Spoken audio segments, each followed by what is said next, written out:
नमस्कार। दिन भर की 50 बड़ी खबरों में आपका स्वागत है। आज इस शो में बात होगी दुबई एयर शो के उस दर्दनाक हादसे की जहां भारतीय वायुसेना का तेजस लड़ाकू विमान क्रैश हुआ। देखेंगे दिल्ली की जहरीली हवा, स्कूलों में बंद खेल गतिविधियां और बिहार में बदलती कैबिनेट जिसने सत्ता संतुलन को एक झटके में बदल दिया। सुनेंगे ढाका के भूकंप, नेपाल में भारतीय युवक की संदिग्ध मौत और सीमा पार बढ़ते तनाव की कहानियां जो पूरे दक्षिण एशिया की चिंता बढ़ा रही हैं। जानेंगे कोयंबटूर में जारी पीएम किसान की किस्त, बाजार के भारी गिरावट से उठे सवाल और यूपीआई से लेकर रेलवे तक बड़े फैसलों की पड़ताल। और बुलेटिन के आखिर में बात होगी मध्य पूर्व में जारी हमलों, गाजा की नई तबाही और भारत जापान की चंद्र यात्रा के उस मिशन की जो अंतरिक्ष में नया इतिहास लिख सकता है। अब बात आज की सबसे बड़ी खबर की, लेकिन उससे पहले अगर आपने अभी तक इस वीडियो को लाइक नहीं किया है तो कृपया कर दीजिए। दुबई एयर शो में बड़ा हादसा, भारतीय वायुसेना का तेजस लड़ाकू विमान एरो शो के दौरान क्रैश, पायलट की मौत। अल मक्तूम एयरपोर्ट पर काला धुआं छाया, जांच शुरू। तेजस क्रैश पर आईएएफ की कड़ी कार्रवाई, दुर्घटना के तुरंत बाद कोर्ट ऑफ इंक्वायरी गठित। 2024 वाले पिछले क्रैश से मिलाई जा रही तकनीकी खामियों की कड़ी। दिल्ली में हवा फिर जहर बनी, एक्यूआई सीवियर में पहुंचते ही सरकार ने सभी आउटडोर स्पोर्ट्स पर रोक लगा दी। स्कूल कॉलेजों में मैदान की गतिविधियां बंद, बच्चों से लेकर बुजुर्ग तक खतरे में। बिहार में बड़ा फेरबदल, शपथ के 24 घंटे बाद नीतीश कुमार ने गृह विभाग छोड़कर सीधे बीजेपी के डिप्टी सीएम सम्राट चौधरी को दे दिया। नई कैबिनेट में बीजेपी को फाइनेंस, हेल्थ, रोड जैसे बड़े मंत्रालय भी मिले। साफ है सत्ता का असली कंट्रोल अब भगवा खेमे के हाथ में। दिल्ली में सिर्फ 5 रुपये में भरपेट भोजन देने के लिए 100 अटल कैंटीन शुरू की जा रही हैं। तिमारपुर में पहला केंद्र बनाया गया है जहां गरीब और जरूरतमंद लोग सस्ते और पौष्टिक भोजन का लाभ ले सकेंगे। भारत में आज सोने का रेट 24 कैरेट में 12,398 रुपये प्रति ग्राम, 22 कैरेट में 11,365 रुपये प्रति ग्राम और 18 कैरेट में 9,299 रुपये प्रति ग्राम रहा। दिल्ली में आज चांदी का रेट 161 रुपये प्रति ग्राम और 1,61,000 रुपये प्रति किलोग्राम रहा। सीमा पर हालात गर्म, पाक अफगान बॉर्डर पर पाकिस्तान की कार्रवाई में 23 लड़ाके ढेर। उधर पुंछ में लगातार फायरिंग से लोग घबराए हुए हैं और खुद अपने खर्च पर बंकर बना रहे हैं। टेक बैकग्राउंड वाले दीपक प्रकाश चर्चा में हैं। उन्होंने चुनाव नहीं लड़ा, फिर भी नीतीश सरकार में मंत्री बनकर सबको चौंका दिया। नई कैबिनेट में 3 महिलाएं और 1 मुस्लिम चेहरा शामिल। विभागों की फाइनल लिस्ट आज जारी होगी। पीएम किसान की 21वीं किस्त जारी हुई, लेकिन कई किसानों के खाते में 2000 नहीं पहुंचे। ई-केवाईसी, बैंक खाते की सीडिंग और भूमि रिकॉर्ड अपडेट करने से अटका पैसा जल्दी आ सकता है। लाड़की बहन योजना की ई-केवाईसी की आखिरी तारीख 31 दिसंबर तक बढ़ी। तय समय तक प्रक्रिया पूरी नहीं की तो मिलने वाली आर्थिक मदद रुक सकती है, इसीलिए लाभार्थियों को तुरंत ई-केवाईसी करनी चाहिए। पीएम किसान की अगली 22वीं किस्त पाने के लिए किसानों को समय रहते जरूरी कागज अपडेट करने, ई-केवाईसी कराने और बैंक विवरण सही करने की सलाह दी गई है ताकि किस्त में देरी न हो। ढाका में 5.7 तीव्रता का भूकंप आया। इमारतें जोर से हिलते ही लोग घबराकर बाहर भागे। हादसों में 6 लोगों की मौत हो गई और कई घायल हुए। झटके कोलकाता और नॉर्थ ईस्ट तक महसूस किए गए।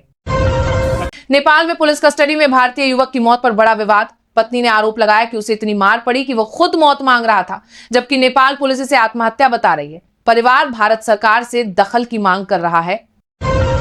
काशी विश्वनाथ मंदिर के गर्भगृह में पत्थर बदलने का काम बढ़ने से स्पर्श दर्शन 2 और दिन बंद रहेंगे। उधर यूपी के कई जिलों में सर लापरवाही पर कार्रवाई तेज हुई। बहराइच में 2 ब्लो सस्पेंड और सीएम योगी ने वैश्विक संकटों पर भारत की भूमिका को मजबूत बताया। वाराणसी कोर्ट में भगवान राम को काल्पनिक बताने वाले बयान पर आज भी राहुल गांधी या उनके वकील नहीं पहुंचे। सुनवाई टल गई। जज ने सख्त निर्देश देते हुए कहा कि अब राहुल को 18 दिसंबर को हर हाल में पेश होना होगा। लखनऊ के अंतर्राष्ट्रीय न्यायाधीश सम्मेलन में सीएम योगी ने चेतावनी दी कि साइबर अपराध और जलवायु संकट दुनिया को खतरनाक मोड़ पर ले जा रहे हैं। बोले अगर अब भी दुनिया नहीं जागी तो वैश्विक अराजकता तय है। सीएम योगी ने कहा कि नई तकनीकें अपराधियों को और खतरनाक बना रही हैं। कोयंबटूर में पीएम मोदी ने पीएम किसान की 21वीं किस्त जारी की। 9 करोड़ किसानों के खातों में 2000 रुपये सीधे भेजे गए। कई गांवों में मोबाइल अलर्ट आते ही किसानों ने राहत की सांस ली। सरकार का दावा, इस बार आधार खाता मिसमैच जैसी दिक्कतें कम हुई। किसान संगठनों ने कहा कि राशि बढ़ाने और भू सत्यापन सरल करने की जरूरत है।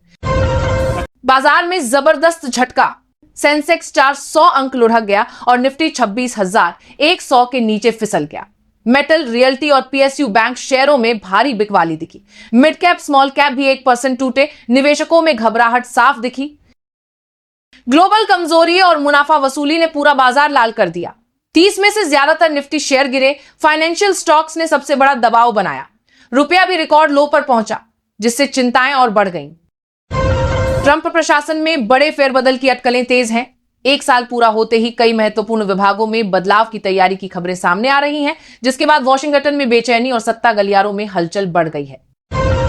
वंदे भारत स्लीपर ट्रेन दिसंबर में लॉन्च होने जा रही है। रेल मंत्री अश्विनी वैष्णव ने बताया कि ट्रायल लगभग पूरा है और पहली ट्रेन इसी साल पटरी पर उतरेगी। वहीं गुरु तेग बहादुर शहादत दिवस पर रेलवे विशेष ट्रेनें चलाएगा। ट्रायल लगभग पूरा है, पुलिसकर्मियों को भीड़ में परेशानी न हो। सर्दियों में कोहरे के कारण रेलवे ने दिसंबर से मार्च तक 24 जोड़ी लंबी दूरी की ट्रेनें रद्द कर दी हैं, इसीलिए सफर से पहले लिस्ट जरूर चेक करें। दूसरी तरफ देश भर के स्टेशनों पर केएफसी, मैकडॉनल्ड्स, हल्दीराम जैसे बड़े फूड ब्रांड्स खुलने की तैयारी में हैं, जिससे यात्रा का अनुभव पूरी तरह बदल सकता है। आरबीआई ने बड़ा कदम उठाते हुए यूपीआई को यूरोप के target instant payment settlement system से जोड़ने का फैसला किया है। इससे भारत यूरोप के बीच real time cross border payment संभव होंगे। सरकार ने 19 निजी बैंकों को सीजीएस में शामिल करेंगे जमा की अनुमति भी दी है, जिससे टैक्स पेयर के लिए पूंजी लाभ छूट की प्रक्रिया और आसान हो जाएगी। सुप्रीम कोर्ट ने केरल सरकार और राजनीतिक दलों की याचिकाओं पर चुनाव आयोग को नोटिस भेजा है। याचिकाओं में सर को टालने की मांग की गई है, क्योंकि स्थानीय चुनाव नजदीक है। कोर्ट अब 26 नवंबर को मामले की सुनवाई करेगी। दिल्ली दंगों से जुड़े मामलों में उमर खालिद, शर्जील इमाम और अन्य आरोपियों की जमानत याचिकाओं पर सुप्रीम कोर्ट में सुनवाई जारी है। कोर्ट दोनों पक्षों की दलीलें सुन रहा है और अगली तारीख पर फैसला सुरक्षित किए जाने की संभावना है। तेजस्वी यादव का प्रेस वार्ता वाला वीडियो एडिट करके गलत दावे के साथ सोशल मीडिया पर फैलाया गया। फैक्ट चेक में यह वीडियो फर्जी निकला और असली बयान से छेड़छाड़ की पुष्टि हुई।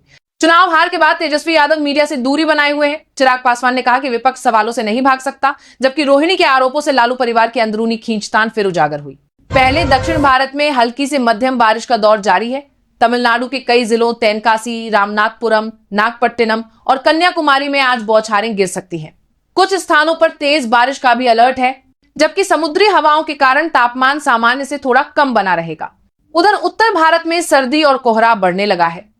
यूपी में नोएडा से बलिया तक अगले 5 दिन घना कोहरा छाए रहने की संभावना है, जबकि राजस्थान में न्यूनतम तापमान कई जगह 5 डिग्री से नीचे लुढ़क गया है। हिमाचल और उत्तराखंड में बर्फबारी की चेतावनी जारी है, जिससे ठंड और तेज होने के आसार हैं। कोटक महिंद्रा बैंक ने शेयरों के 1-5 स्टॉक स्प्लिट को मंजूरी दे दी है, जिससे शेयर अब अधिक सुलभ और लिक्विड होने की उम्मीद है। बोर्ड के फैसले के बाद निवेशकों में उत्साह दिखा और बैंक के शेयरों में हल्की बढ़त दर्ज हुई। स्टॉक स्प्लिट से छोटे निवेशकों की भागीदारी भी बढ़ने की संभावना है। कर्मचारी यूनियन ने 8वें वेतन आयोग की शर्तें बदलने और पुरानी पेंशन बहाल करने की मांग दोहराई। उनका कहना है कि ऑप्स के बिना लाखों कर्मचारियों का भविष्य असुरक्षित है। एपीएफओ वेतन सीमा 15,000 से बढ़ाकर 25,000 करने पर विचार कर रहा है, जिससे 1 करोड़ से अधिक कर्मचारियों को पेंशन कवरेज मिल सकता है। प्रस्ताव पर जल्द अंतिम निर्णय संभव है। तेल कंपनियों पर एलपीजी में 53,700 करोड़ का बोझ है।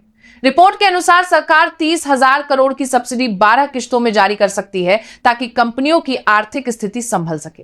भारत ने यूएस से 2.2 मिलियन टन एलपीजी का 1 साल का आयात करार किया है, जो वार्षिक आयात का लगभग 10% है। नई डील घरेलू आपूर्ति को स्थिर करने में मदद करेगी। यूपी होमगार्ड भर्ती में 41,424 पदों के लिए आवेदन जारी है। चयन लिखित परीक्षा, दौड़, हाइट, चेस्ट माप और डॉक्यूमेंट वेरिफिकेशन से होगा। प्रक्रिया न समझकर फॉर्म भरना समय बर्बाद कर सकता है। झारखंड की मैया सम्मान योजना में नए लाभुक जोड़ने के लिए कैंप शुरू हो रहे हैं। लाभ पाने के लिए आवेदकों को जरूरी दस्तावेज लेकर सीधे कैंप पहुंचना होगा। अब इधर उधर चक्कर लगाने की जरूरत नहीं। पीएम फसल बीमा योजना 2025 में बड़ा बदलाव किया गया है। अब जंगली जानवरों और भारी बारिश से खेत में पानी भरने जैसी 2 बड़ी समस्याओं पर भी किसानों को पूरा मुआवजा मिलेगा। धन्यवाद दोस्तों, यही थे आज के मुख्य अपडेट। वीडियो अच्छा लगा हो तो लाइक, शेयर करें और कमेंट करना ना भूलें। जल्द मिलते हैं अगले एपिसोड में।